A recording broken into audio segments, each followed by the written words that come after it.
Tourne. Ouais, ça tourne. Donc maintenant, ce qu'on va faire, c'est qu'on va aller vérifier qu'on filtre correctement l'array laser, le Rayleigh. Donc en fait, on va aller délibérément placer le spectro centré à 0 cm-1, là où on attend donc l'array laser. En fait, ça correspond à peu près 532 nanomètres. Et donc, je vais par exemple garder mon 0,5 secondes de mesure. Et maintenant, ici sur le spectro, je vais régler sur la tour de façon à avoir seulement la lampe. Je peux enlever la caméra. Mais je vais envoyer ma lampe en réflexion sur le silicium. Et je vais regarder ce que j'obtiens. Donc, puisqu'en fait, cette lumière blanche produite par la lampe, elle va être réfléchie sur le silicium et on va la collecter au niveau du spectro. Et on va voir en fin de compte le profil d'absorption des filtres, puisque les filtres vont absorber seulement la lumière à l'énergie du laser. Donc là, on voit très bien, on comprend assez bien ce spectre, puisque on a un fond continu ici, à toutes les fréquences qu'on observe ici, sauf une grosse fréquence de coupure, ici, avec un bon facteur de qualité, qui se trouve donc très proche de 0 cm-1. On peut lire ici en bas la position du curseur vert, qu'on peut déplacer avec les flèches. Attends, je suis trembé dans tous les sens. Et donc en bas ici, le X, c'est la position du curseur en cm-1. Donc on voit ici qu'on filtre tout à fait bien ici au niveau de l'énergie du laser. Alors si on veut vérifier que tout fonctionne bien, maintenant on peut ajouter le laser. On va donc arrêter de filtrer ici avec la roue de filtrant d'absorption le laser. On va augmenter aussi l'intensité avec le filtre.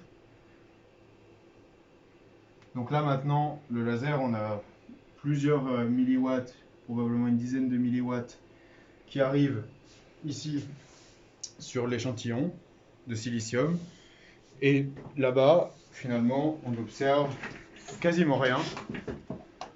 Très très peu d'intensité lumineuse ici parce que l'ensemble est coupé par les filtres.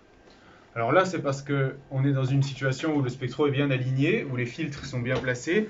Donc on voit qu'on filtre très bien l'array laser.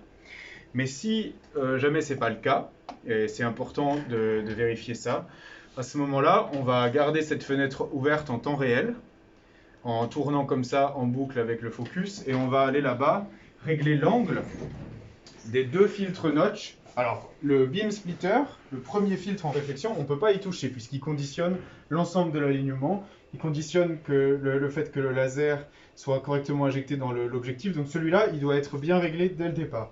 Par contre, les deux suivants, les notch, on va pouvoir jouer avec si jamais c'est pas correctement filtré là-bas. Alors l'idéal, c'est d'en enlever un parce que sinon c'est difficile de régler les deux à la fois. Donc on enlève le second, on règle le premier pour qu'il filtre au mieux le laser. Ensuite on rajoute le second et on règle donc à la fois son angle comme ça sur l'axe, disons, autour de l'axe vertical, mais aussi son angle autour de l'axe horizontal, de façon à ce que là-bas on filtre très précisément à l'énergie du laser et surtout qu'on ait aussi une coupure la plus fine possible, de façon à pouvoir mesurer des modes à plus basse fréquence possible, au plus proche de l'array laser.